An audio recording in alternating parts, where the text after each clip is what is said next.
Did you know the first botanical township in the Philippines is now open for homebuyers and investors?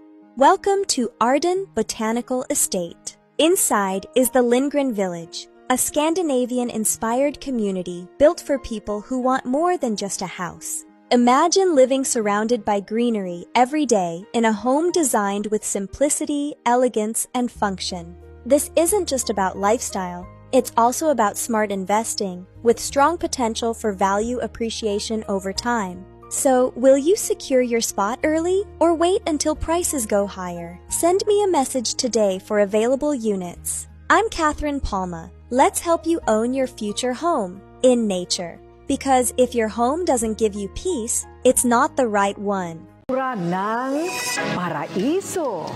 Maraming paglalarawan na ito ay lugar na payapa, maligaya, maganda, puno ng kalikasan, nagsasama ang tao at hayop na pinalilibutan ng tubig at taniman ng mga bulaklak.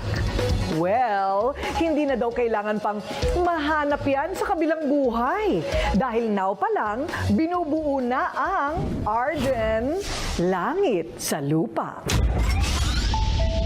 Lugar kung saan hahaba ang buhay? Meron ba niyan? Sa totoo lang, achievement na may tuturing ang pagkakaroon ng long life. Kaya naman daw ma-achieve ito kung tutusin. Nasa tamang lifestyle lang o paraan ng pamumuhay at lugar kung saan tayo titira, nakabase ang posibilidad ng mahaba-habang buhay.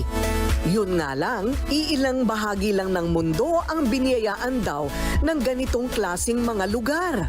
Kasama na dito ang ilang mga isla sa bansang Italy, Greece, Japan, Costa Rica at ilang bahagi ng Amerika. Pero dito sa Pilipinas, pwede bang magkaroon ng ganyan? Hindi kalayuan sa Metro Manila, may isang komunidad ngayon na dinedevelop ang tawag Arden Botanical Estate sa Tansa, Cavite. Agad mararamdaman dito ang probinsya feels, stress-free at freshness ng paligid. Layunin nito na bigyan ng maayos at malusog na pamumuhay ang mga nakatira dito, lalo na talamak na ang polusyon sa buong bansa. Paano nabuo itong konseptong ito ng Arden Botanical? We visited the place and nakita namin yung charm nung area. There's river, may mga old trees, and we wanted to preserve it.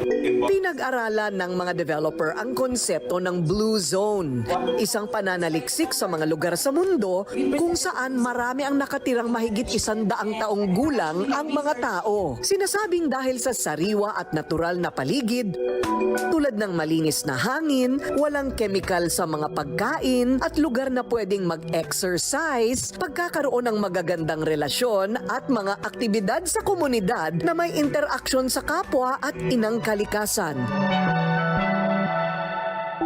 Posible talagang tumagal daw ang ating buhay.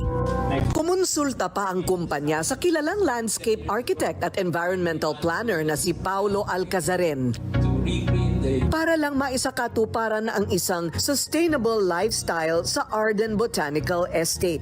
Pinakamaiging sitwasyon para sa buhay ay yung may balance, yung of course live-work balance, yung mga gusali against yung open space. So, ang problema natin sa Pilipinas, lahat ng ating mga bayan at lungsod, mostly mga gusali lang, walang open space. Ito yung masasabing evolved way of living? Yun ba ang matatawag natin sa konseptong ito?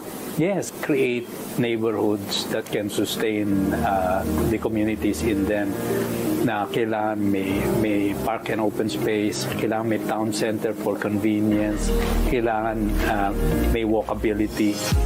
Wow! Development stage pa lang. Eto na, life na. Nakaka-relax talaga ang paligid dito sa Arden Botanical Estate. Napapaligiran ng mga bundok, ang daming bulaklak, ang daming mga puno, may lawa, at presko ang hangin. Eto nga, kape-kape habang napapalibutan ng mga bulaklak. Yan ang tinatawag na sustainable lifestyle. At kung mayroon mang paraiso sa lupa, ito na nga siguro yun.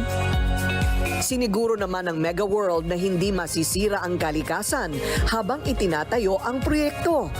Ang daming water features, ito yung mga dinaanan ng tubig, but hindi namin siya tinabunan. Ginawa namin siyang feature itong village. So for example, meron kami yung pinaka-main feature nito is called Centrera Park. Ano siya? It's a long water feature na very shallow siya. Ang idea ron is tuwing umaga, yung mga residents ito lalabas, saka tuwing hapon. It's very important in wellness and at least makilala mo yung mga kapitbahay mo. Gusto namin yung mga bata naglalaro, madudumihan, magtatampisaw. Very rare na to sa kadalasan sa mga bata. Kasama sa mga project na gagawin sa loob ng Arden Botanical Estate ang mga village gaya ng The Lindgren, Arden Botanical Village at Arden West Park Village. Ang clubhouse na nakatayo ngayon, isang matatawag na Scandinavian-inspired green architecture. Halos hindi mo na masasabi kung nasa loob ka o labas ng building dahil blended ang kalikasan sa infrastruktura. All-in-one at kumpleto sa amenities tulad ng mga function room, conference room at iba pa.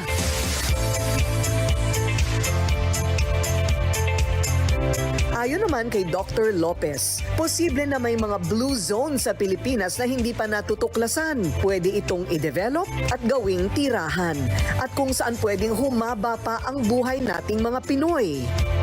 These are communities that their intention is to have more centenarians among their population. So they are trying to make sure that the people's diet and lifestyle and camaraderie or community is being given more importance. May rekomendado din siyang mga tips na dapat ikonsidera. Karamihan sa atin ay hindi na kumakain ng masyado ng gulay. So we end up with deficiencies and it leads to symptoms gaya ng high blood pressure. Patunay na hindi lang yung kumbinyente ang dapat isaalang-alang sa paghanap ng bahay na titirhan. Mahalaga na isama rin ang maayos na kondisyon ng paligid. So Corina, kung pipili ka rin naman ng lugar na titirhan, syempre pipiliin mo na kung saan hahaba ang buhay mo. Tama, correct ka dyan, Yes. di ba? At nandito lahat yan sa inyong development. Correct. Sa Arden Botanical Estate. Sabi nga nila, life is not just existing, but living. At makukuha lang ang pinapangarap na long life kung pipili tayo ng maayos at dekalidad na lifestyle at tirahan. Take note, huwag tipirin ang sarili. Pag-ipunan dahil deserve nating lahat ang magkaroon ng #BestLife.